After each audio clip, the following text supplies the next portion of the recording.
नमस्कार बंधुरा आपनादेर सबाइके सीमा रान्नाघरे स्वागत। आज आमी रान्ना करब सर्षे इलिश। तो सर्षे इलिश रान्ना करार जोन्नो देखुन एखाने आमी 4 पिस इलिश माछ निये नियेछि। तो इलिश माछटाके आमी भालो करे धुए नियेछि, परिष्कार करे निये नियेछि। এখন আমি ইলিশ মাছটাকে কি করব, নুন হলুদ মাখাবো, মাখিয়ে 5 মিনিটের জন্য রেস্টে রেখে দেব। তার জন্য আমি একটা নুন হলুদের ব্যাটার রেডি করব। তাতে আমি এখানে নিয়ে নেব হাফ চামচের থেকে একটু কম নুন, নিয়ে নেব হাফ চামচ হলুদ গুঁড়ো আর দিয়ে দেব 1 চামচ পরিমাণ সরষের তেল। তো নুন হলুদ আর তেল দেওয়া হয়ে গেছে। এটাকে এখন আমি একসঙ্গে এইভাবে মিশিয়ে নেব। হাত দিয়ে নুন হলুদটাকে ভালো করে মিশিয়ে নিয়েছি। এখন আমি কি করব, 1 পিস করে মাছ নেব আর এইভাবে মাখিয়ে নেব।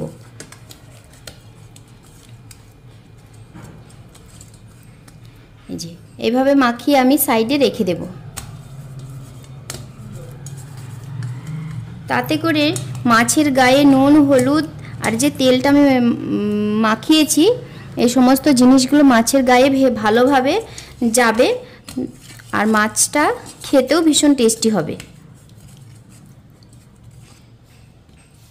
তো এই যে দেখুন মাছটাকে সুন্দর করে নুন হলুদ তেল মাখিয়ে আমি সম্পূর্ণ রেডি করে নিয়েছি।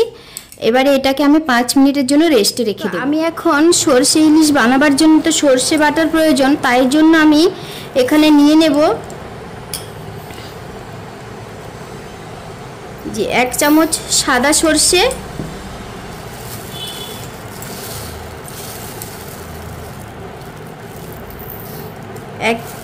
আর 2 চামচ কালো সরষে, আর নিয়ে নেব 1 চামচ পোস্ত। তার সাথে দিয়ে দেব গোটা 4টে কাঁচা লঙ্কা। তো এইগুলোকে আমি একটু ভিজিয়ে রাখবো জল দিয়ে।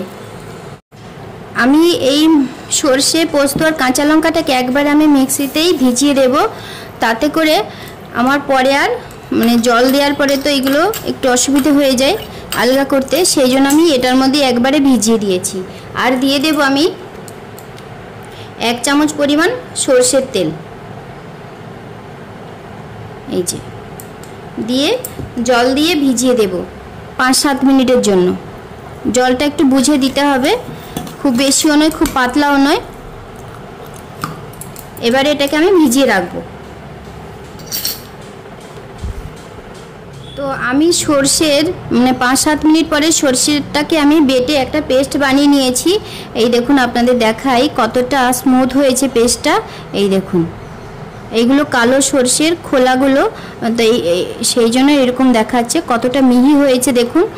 তো এতটা স্মুথ কেন কি করে হলো, তার জন্য যে আমি ওই যে সরষের তেলটা দিয়েছিলাম না, সরষের তেল দিয়ে সরষেটাকে বেটেছি বলেই অতটা স্মুথভাবে পেস্ট হয়েছে। তো যাই হোক, এখন আমি এটাকে কি করব, একটু ছেঁকে নেব যাতে করে এই যে সরষে যে কালো খোলার যে অংশগুলো আছে এইগুলোকে আমি ছেঁকে বাদ দিয়ে দেব। তো দেখুন এইরকম একটা ছাঁকনি নিয়ে নিয়েছি আমি। তো ছাঁকনিটা এইভাবে একটা বাটির উপরে বসিয়ে দেব, দিয়ে আমি এই পুরো সরষে বাটার পেস্টটাকে এখানে ঢেলে দেব। আমি সরাসরি এই সরষের পেস্ট আমি মাছের সঙ্গে ব্যবহার করব না, রেসিপিটার সঙ্গে ব্যবহার করব না, আমি একটু ছেঁকে নেব।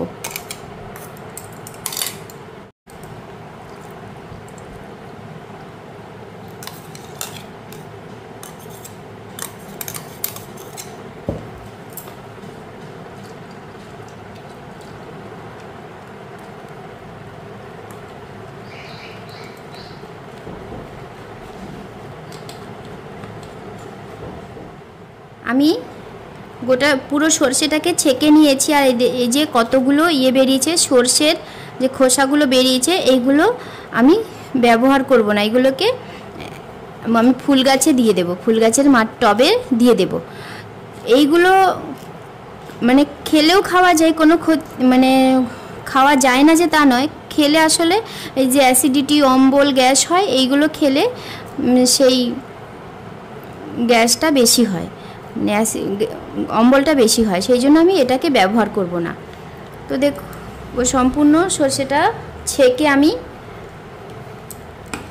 এই যে এটা দেখুন এইরকম একটা, এই যে এটাকে আমি এখন মাছের সঙ্গে ব্যবহার করতে পারবো। সর্ষে ইলিশ রান্না করার জন্য উনুনে একটা কড়াই বসিয়ে দিয়েছি, কড়াইটা গরমও হয়ে গেছে।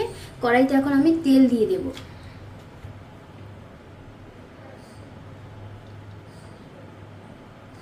কড়াইতে তেল দিয়ে দিয়েছি, তেলটা একটু গরম হোক।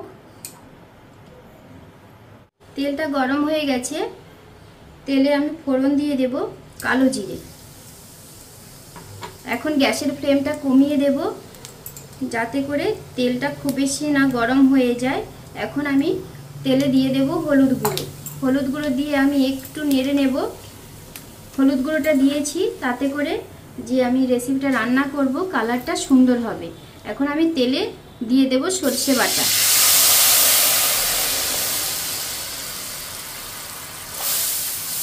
দেখুন সর্ষে বাটাটা দিয়ে দিয়েছি।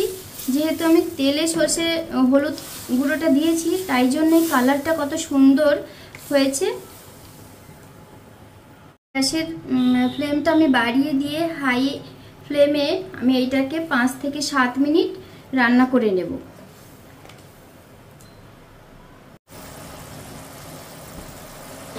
তো আমি হাই ফ্লেমে এই সর্ষের ব্যাটাটাকে একটু রান্না করে নিয়েছি। দেখুন অনেকটা কমে গেছে। এবারে আমি দিয়ে দেব এর মধ্যে মাছগুলোকে। মাছগুলো আমি ভাজিনি, কাঁচা অবস্থাতেই দিয়ে দেব। এই যে এইভাবে আস্তে করে আমি মাছগুলোকে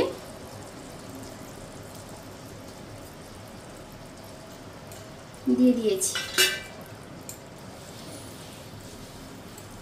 এইভাবে একটু সর্ষে বাটার ব্যাটারগুলো দিয়ে ঢেকে দিতে হবে। এখন আমি গ্যাসের ফ্লেমটা একটু বাড়িয়ে দেব, 1-2 মিনিটের জন্য বাড়িয়ে দেব। তারপরে আমি গ্যাসের ফ্লেমটা একটু কমিয়ে দেব।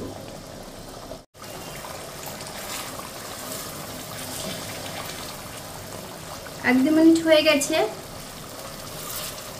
এখন এখানে দিয়ে দেব আমি সামান্য একটু নুন।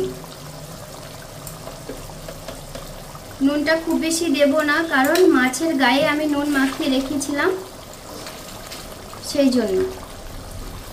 তো এইভাবে আমি আরও একটু রান্না করব। যতক্ষণ না এর চারদিক দিয়ে তেল ছাড়ছে ততক্ষণ আমি রান্না করব। আর একটু ঢাকা চাপা দিয়ে রান্নাটা করতে হবে। ঢাকা দিয়ে দিলাম 5 মিনিটের জন্য। গ্যাসের ফ্লেমটা কমিয়ে দেব, লো ফ্লেমেই রেসিপিটা রান্না করব এখন। তো আমি 5-7 মিনিট রান্না করে নিয়েছি সর্ষে বাটার গ্রেভিটাকে মাছের সঙ্গে। তো কতটা সুন্দর তেল ছেড়ে গেছে। এখন আমি খুব আলতোভাবে এইভাবে নেড়ে দেব। যেহেতু মাছটা খুবই নরম তাই এটাকে খুব সাবধানে একটু নেড়ে দিতে হবে, না হলে ভেঙে যাবে মাছটা। তো এখন আমি দিয়ে দেব কাঁচা লঙ্কা চেরা। কাঁচা লঙ্কাটা দিয়ে দিয়েছি। আর এবারে দিয়ে দেব জল। তো গ্যাসের ফ্লেমটা আমি আবারও বাড়িয়ে দিয়েছি, দিয়ে দেব জল। জলটা আমি আরও একটু দেব। আমি আরও একটু জল দিয়ে দিয়েছি। দিয়ে খুব সাবধানে আলতোভাবে আমি নেড়ে আবার ঢাকা চাপা দিয়ে দেব 5 মিনিটের জন্য।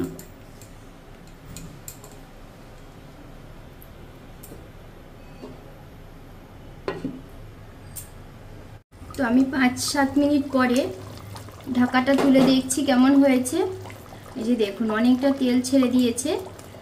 তো এখন আমি কি করব, তেল ছেড়ে দিয়েছে, এদিকে আবার যে আমি জলটা দিয়েছিলাম জলটাও টেনে গিয়ে অনেকটাই কমে গেছে। এখন আমি মাছটাকে আলতোভাবে এইভাবে উল্টিয়ে দেব।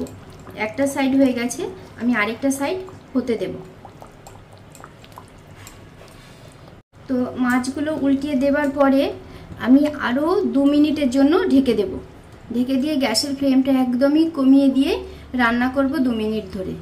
তো 2 মিনিট পরে আমি আবার ঢাকাটা তুলে দিচ্ছি।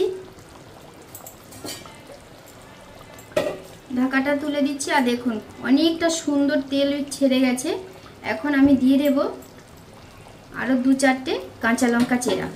তো কাঁচা লঙ্কা চেরাগুলো দিয়ে এখন আমি নামিয়ে দেব। নামিয়ে গরম গরম ভাতের সঙ্গে পরিবেশন করব।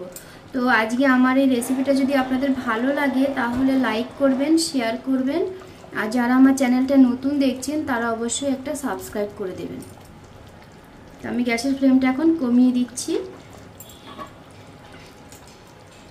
এখন আমি এটাকে পরিবেশন করে দেব।